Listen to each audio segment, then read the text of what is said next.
It was a warm summer evening when we gathered by the river to discuss our crazy plan. The sun was setting, casting a golden hue over the rippling water as we sat on the old wooden pier, our feet dangling above the gently flowing stream. There were 5 of us: Emma, Jake, Sarah, Mark, and me, Alex. We had all heard the stories about the abandoned psychiatric hospital on the outskirts of town, rumors of experiments gone wrong, patients disappearing without a trace. Tonight, fueled by curiosity and teenage bravado, we had decided to explore it ourselves. "We should do it tonight," Mark said eagerly, his eyes shining with excitement. "I heard from my cousin that the place is really creepy after dark." Emma laughed nervously, tucking a strand of blonde hair behind her ear. "Are you sure about this, Mark? I mean, what if we get caught?" "We won't get caught," Jake chimed in, his voice full of confidence. "Nobody goes near that place anymore. It's practically falling apart." Sarah, always the quiet one, nodded in agreement. She seemed lost in thought, her gaze fixed on the dark silhouette of the hospital in the distance. "We'll meet here at midnight," I said finally, trying to sound as brave as possible.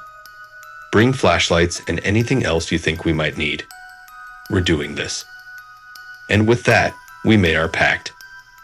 Midnight came quickly, and we reconvened by the Rive. We had come prepared with flashlights, crowbars, and a nervous energy that crackled in the air. The walk to the hospital was eerie.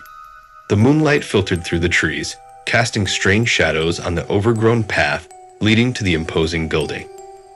Windows were shattered, ivy crawled up the cracked walls, and the front door hung off its hinges as if inviting us inside. With a collective breath, we entered the hospital.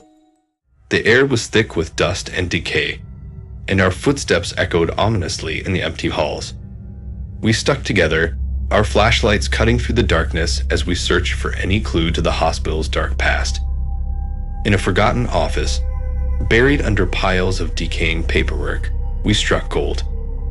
Dusty documents with faded ink-detailed experiments conducted decades ago. Experiments that pushed the boundaries of medical ethics. Patient records hinted at mysterious disappearances, names crossed out and forgotten. "This is insane," Sarah whispered, her voice barely audible over the creaking of the floorboards beneath our feet. What kind of place was this? No one had an answer. We were too enthralled by our findings, too caught up in the thrill of unraveling the hospital's secrets. But as we delved deeper, we couldn't shake the feeling that we were being watched. Our exploration led us deeper into the hospital, where the air grew colder and the shadows seemed to dance with a life of their own.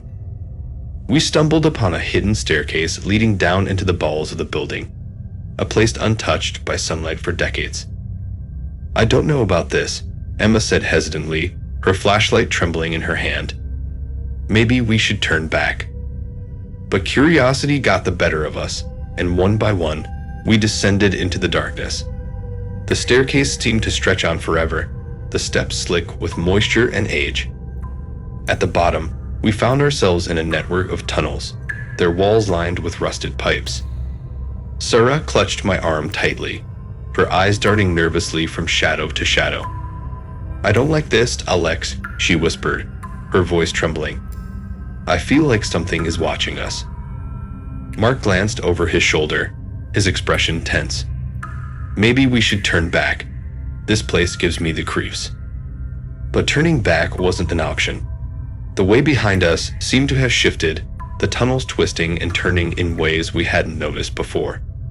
It felt as though the hospital itself was guiding us deeper into its dark secrets. And then, as we rounded a particularly narrow passage, the air grew thick with an acrid stench, a combination of decay and something far more sinister. Jake gagged, pressing a hand to his mouth. "What is that smell?" he choked out. No one had an answer. We pressed onward, driven by a mixture of fear and morbid curiosity. The tunnels seemed to converge toward a single point, a faint glow at the end of the corridor, beckoning us forward. We emerged into a large, circular chamber, a central hub of the underground network. Flickering candles lined the walls. In the center of the chamber stood a figure, a woman in a tattered white gown, her hair matted and unkempt. She turned to face us slowly, her eyes gleaming with an unsettling intensity. "Welcome," she said softly, her voice echoing in the stillness of the chamber. "I've been waiting for you." Her words sent a chill down my spine. Instinctively, we stepped back, our flashlights trembling in our hands. "Who are you?" Sarah managed to choke out. The woman smiled, a twisted, malevolent grin that sent shivers down our spines. "I am the keeper of this place," she said cryptically, "the one who remembers what the walls have seen." Emma took a step forward, her voice trembling with a mix of fear and curiosity. "What do you mean? What happened here?" The woman's laughter filled the chamber, a hollow, haunting sound that reverberated off the walls. "Oh, so many stories," she murmured, her eyes flicking over each of us in turn. "So many lost souls, trapped within these walls." Mark glanced at me, his eyes wide with terror. "We have to get out of here," he whispered urgently. But before we could move, the woman raised a hand, a gesture that silenced us instantly. "You came seeking answers," she continued, her voice low and melodic. "But you will find only more questions." And then, with a sudden burst of movement, she lunged toward us. We scattered, our screams echoing off the stone walls as we fled deeper into the tunnels. Behind us, her laughter followed, mocking and deranged. "There is no escape," she called after us. "Not from this place." We ran blindly through the twisting passages, adrenaline pumping through our veins. The tunnels seemed to shift and blur, disorienting us at every turn. And then, just as we reached what appeared to be an exit, the woman appeared before us once more. She stood in our path. With nowhere else to go, we stood frozen in terror, unable to move or speak. And then darkness enveloped us, and everything went black. When I woke up, it was morning. Sunlight filtered weakly through the grimy windows of the hospital. My head throbbed with the remnants of fear, and my heart raced as I struggled to remember what had happened. "Guys?" I called out hoarsely, my voice echoing off the walls. But there was no answer. I stumbled outside, blinking in the harsh light of day. The hospital loomed behind me, a silent sentinel of darkness and despair. The river shimmered in the distance, a stark contrast to the horrors I had just escaped. I made my way home in a daze, my mind reeling with unanswered questions.